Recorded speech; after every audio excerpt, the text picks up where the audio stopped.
நம்ம காவேரி என்ன பண்றாங்க அப்படின்னா, நம்ம விஜய் வந்து பயங்கரமா ஸ்டில்லாம் எடுக்காங்க. அது மட்டும் இல்லாம விஜய் கையில அப்பளத்த குடுத்து, அப்பளத்த சாப்பிட சொல்லி, "அப்பளம் எப்படி இருக்கு?" அப்படிங்கிற மாரி நம்ம காவேரி கேட்குறாங்க. நம்ம விஜய் என்ன சொல்றாங்க அப்படின்னா, "அப்பளம் சூப்பரா இருக்கு." அப்படிங்கிற மாரி சொல்றாங்க.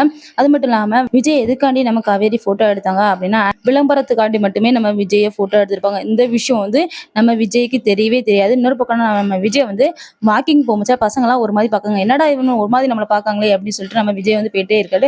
அப்பதான் போஸ்டர்லாம் பார்க்குறாங்க. நம்ம விஜய் வந்து அப்பளத்த கையில வச்சுட்டு இருக்க மாதிரி போஸ்டர்லாம் இருக்கு. அடப்பாவி! இதுக்கு தான் காவேரி நம்மள ஃபோட்டோ எடுத்தாளா? அப்படின்னு சொல்லிட்டு அந்த போஸ்டர்லாம் கிழிச்சிட்டு நம்ம காவேரிட்ட கேட்காங்க. "இது நீ என்ன வேலை பார்த்து வச்சிருக்க?" அப்படிங்கிற மாரி கேட்காங்க.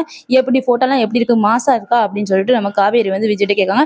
கண்டிப்பா விஜய் கோவப்படுவாரு அப்படி சொல்லிட்டு தான் எனக்கு தோணுது. ஏன்னா விஜய்க்கு இந்த மாதிரி விஷயம்லாம் பிடிக்கவே பிடிக்காது. அவர் பெரிய பிசினஸ் மேன் வேற.